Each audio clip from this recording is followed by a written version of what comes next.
I have Greg Santini with me here today. And Greg owns Assisted Living Locators of North Georgia, helping people find assisted living that fits their needs. From the time I met Greg, it was obvious that he is exceptionally service-oriented and passionate about helping people find assisted living and memory care facilities that fit their needs well. Greg, thank you for joining me today. Thanks, Brian, for having me. My pleasure. For those who are not acquainted with all the different kinds of facilities available, will you please explain the differences among assisted living, memory care, and others with higher and lower levels of care? Yeah, sure. We help families with this independent living. So if somebody's looking to downsize their home and be in a community around other people, they can downsize to independent living. Assisted living is where somebody's going to need some help with activities of daily living. So bathing, grooming, getting dressed, going to the restroom, feeding, something that's non-skilled. They can go to assisted living community. We also help families with memory care. So if somebody's on that dementia journey, and they need to be in a more secured environment with a programming for memory care. We help families with that. And then people typically have heard of nursing homes. That's a higher level of care where skilled nursing's there 24/7. So those are the different types of senior living that's out there. That's helpful, thank you. Mhm. This series is focused on providing insights and resources to those who are caring for aging and ill loved ones who may fit any of those categories. What challenges might caregivers and their loved ones face at home that would indicate that it's time to consider assisted living? Yeah, if their loved one is starting to stumble and have a lot of falls, if they're not, I always tell families, are they in a safe and secure environment? Because families never really know when it's time to leave the home and go to assisted living. They can ask the question, are they in a safe and secure environment? And then, of course, they can always call us and discuss what some of the senior living options are. But if you have somebody that's having a lot of falls or you see some kind of cognitive decline, then we can certainly talk to families about their options. Okay. And I know with your knowledge of those different facilities, you can help them figure out what types of facilities they're That's right. looking for. But then, what are also some factors that make a facility within one of those types a good fit that caregivers might need to consider?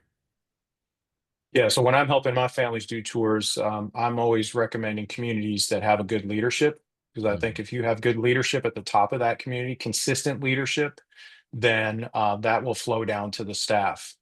mm, When I'm on tours, I'm also asking the staff about their process and procedures. What happens when my loved one pushes that button or pulls that chain and needs mm. some assistance? What are your response times? What are your staffing ratios to residents? And how do they train their staff? You know, especially in memory care, do they go over and above and have specialized training for somebody that's on that dementia journey? So some of those are some of the things that a person may not think to ask when they're reviewing or trying to find a community on their own. Yeah, I was just thinking that a lot of those are questions I wouldn't have thought of if I were Hmm. coming in as the first time that I'm looking for a facility for a loved one. So I Right. see the value that you bring in there in that conversation.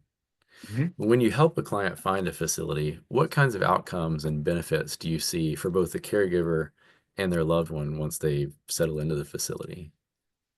Yeah, it's never an easy decision. I know it's a big decision. It's an emotional and financial decision, but you know, whatever weight I can, whatever burden I can take off of that family to help them in that process, that's what I like. That's what brings me joy in doing this because you know there are some times where it's family members are not in agreement on what should happen with mom or dad, but definitely when that decision is made, you know, they're able to get back to their lives again. They're able to just, you know, enjoy being a son, a daughter, and it enhances their family relationships as well. So because they're being a caregiver is a tough job, and so Absolutely. whatever help I can do to help, you know, take that burden off that family, that's what I love doing. Hmm. And having had multiple members of my family cared for in home, I can see how much simpler a facility would make things at times if that's a good fit for them. Absolutely. Now, what part do you play in the process of evaluating facilities? And you may have already answered this. But what do you enjoy most about the work you do? Well, yeah, just like I said earlier, just helping that family, whatever burden I can take off of them. It's that and having somebody when they do move in. I had a lady one time just give me this great big bear hug, because it was a tough decision for her, and Yeah. it was yes, I want to be successful in my business, but that's what really, when you get the love like that, it really feels good. It's very rewarding. Yeah, can imagine. And for your clients, how much do you charge for your services as you help them find facilities? Well, that's a great thing. There's no cost for our service. So people can reach out to us if you have any senior questions about what they should do with their loved one. They can reach out to assistedlivinglocatorsnorthgeorgia.com, or they can call me at 678-965-3459. And there's no cost to the families for getting that senior guidance that they need. That's beautiful. Having the facilities take care of the cost really eases that burden on the families. Yeah, we have agreements with the communities. They're the ones who give us the compensation, so it really helps the family out. Hmm, There's no cost for our service. that's great. Well, thank you for your time today. I'll make sure that your contact information that you mentioned a moment ago is provided in the links below. And I appreciate your time and your expertise today, Greg. Yeah, thanks, Brian, for having me. I enjoyed it. My pleasure.